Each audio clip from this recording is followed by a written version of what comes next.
ब्रह्मांड रहस्यों से भरा पड़ा है और इसे समझने के लिए हम इंसानों ने अंतरिक्ष में कई यात्राएं तय की हैं।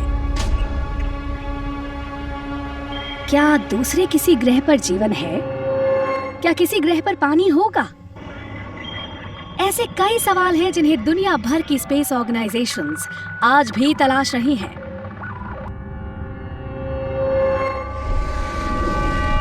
लेकिन एक ऑर्गेनाइजेशन ऐसी भी है जो सूरज तक पहुंचने की तैयारी कर रही है।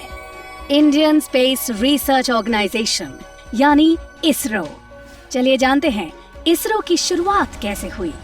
हमने स्पेस मिशन को एक एक्सपेरिमेंट की तरह किया कि हम कोशिश करेंगे कैसे हम भारत के किसानों का फायदा करें, कैसे हम मौसम का अनुमान लगाएं ताकि भारत में जो बाढ़ आती है, लहरें तेज आती हैं, लोगों को डिस्ट्रॉय कर देती थी घरों को, वो कैसे खत्म करें।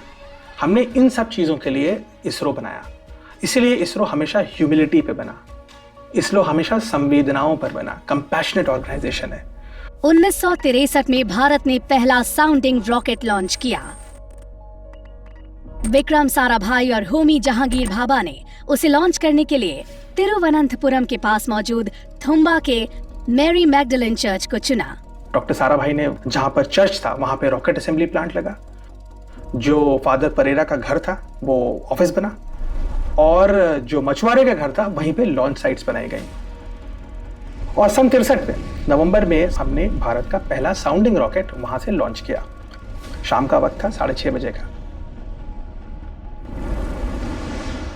जो आकाश था वो क्रिम्सन हो चुका था, वो लाल हो चुका था, और उस लाल आकाश में सोडियम जो उसकी इजेक्शन निकलती है, वो इजेक्शन की वेपर ट्रेल डॉक्टर कलाम ने कई बार रिकॉल करी। इसरो की शुरुआत वहां से हुई। 1979 में जब पहली बार सैटेलाइट लॉन्च की गई तो वो क्रैश होकर बंगाल की खाड़ी में जा गिरी। लेकिन इस नाकामयाबी ने इसरो के लिए नई बुलंदियों को छूने का रास्ता तैयार कर दिया। 79 में अनसक्सेसफुल लॉन्च मेरे ख्याल में एक बहुत बड़ा माइलस्टोन था, क्योंकि उस अनसक्सेसफुल में 50% सक्सेस थी।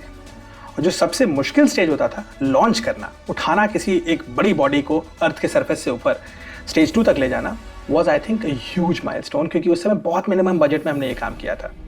80 में उस अनसक्सेसफुल मिशन को हम वापस सक्सेसफुल में तब्दील कर पाए, बाकी 2 स्टेजेस भी क्लियर कर पाए 1980 में। That was a huge milestone.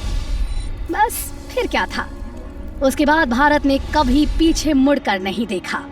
देखते ही देखते ये स्पेस ऑर्गेनाइजेशन जिसने बैलगाड़ी पर रॉकेट ले जाने से शुरुआत की थी, वो चांद और मंगल ग्रह तक पहुंच गया। अक्टूबर 2008 में लॉन्च किया गया चंद्रयान 1, ऐसा पहला स्पेस मिशन जिसने चांद की सतह पर पानी के निशान को ढूंढ निकाला। ये इसरो की सबसे बड़ी उपलब्धियों में से एक है। 5 नवंबर 2013 भारत ने मार्स ऑर्बिटर मिशन लॉन्च किया। बेहतरीन टेक्नोलॉजी से लैस ये मिशन अपने पहले ही लॉन्च में कामयाब हुआ। यानी भारत ने वो कर दिखाया जो दुनिया का कोई और देश नहीं कर पाया। यानी कि एक रोबस्ट टेक्नोलॉजी, 1/10 द कॉस्ट, पिक्चरों से भी सस्ती। ग्रेविटी मूवी बनी थी उससे सस्ती, मार्शियन मूवी बनी थी उससे भी सस्ती। फिक्शन से कम कॉस्ट में हमने फैक्ट दिखा दिया। 15 फरवरी 2017 इसरो ने रिकॉर्ड तोड़ 103 नैनो सैटेलाइट्स को और अर्थ ऑब्जर्वेशन के लिए बनी 714 किलोग्राम की सैटेलाइट को एक साथ एक ही रॉकेट से सफलतापूर्वक लॉन्च कर दिया और पूरी दुनिया को हैरान कर दिया। कहते हैं सितारों के आगे जहान और भी है। अंतरिक्ष में इंसान को भेजने से लेकर सूर्य तक सैटेलाइट भेजने तक भारत कई बड़ी तैयारियां कर रहा है। 2022 में हम गगनयान के नाम से हम लॉन्च करने वाले हैं। अनमैन्ड अनक्रूड होगा, उसको हम चेक करेंगे कि क्या सक्सेस रेट है, और उसके 1-2 साल के अंदर we will send 3 humans hopefully for 7 days into space. 7 दिन के लिए, 1 सप्ताह बिताएंगे, और हम जाएंगे सबसे मुश्किल जगह पे, जो सबसे गर्म है, सबसे मुश्किल है वहां जाना, और वो है सूरज। ऐसा चमत्कार और कहीं नहीं होता। It happens only in India.